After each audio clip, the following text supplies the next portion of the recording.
In this third session, we're going to look at the key concept of witness.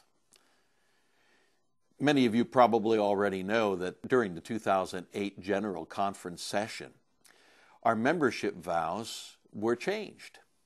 Some very key words were added to change the way we look at it. These words are also in your workbook, and you'll find them on page 9.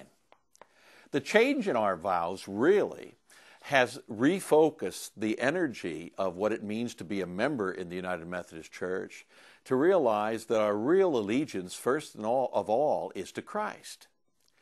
Originally, we were always talking about being faithful to the United Methodist Church as members. But now our vows remind us that we are to be faithful to Christ through the ministries of the United Methodist Church. More than that, we are also called to be participants in the church through our prayers, our presence, our gifts, our service, and now the word witness has been added. What it really means for us is that what once was a focus on the church as an institution has changed now to the church as a movement. And let me say a little bit about that. Throughout history, the church has found moments for what we would call reformation.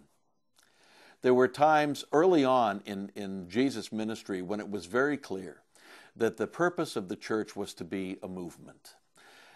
Jesus and the disciples literally would go from place to place, spreading the word of God's love and compassion and care.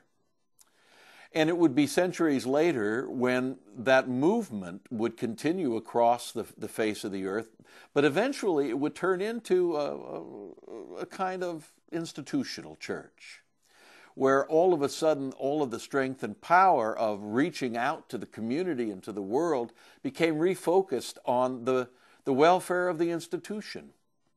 If we look back to those reformers we know best, Wesley and Calvin, Luther, we will quickly recognize that the church had fallen out of the movement and really focused itself on the institution to the point where those reformers, like John Wesley, decided that we needed to change things. And Wesley went to the Anglican Church first and said, there are so many people in need that are not a part of our fellowship. How do we get them into the church? How do we minister to these folk? The answer back to Wesley was, kind of jokingly, we have front doors, there's a sign out front, and all they have to do is show up. We're here for them. But Wesley knew what the truth was, that there would be many people who would feel uncomfortable, they would feel like aliens in the church environment, and they were simply being ignored. And so Wesley asked for permission to go and preach to where the people were. And the answer was, no, John, you can't do that. If you do that, you'll lose your pulpit. And so John Wesley packed up his stuff, left his pulpit behind, and moved us into a new day in the life of the church.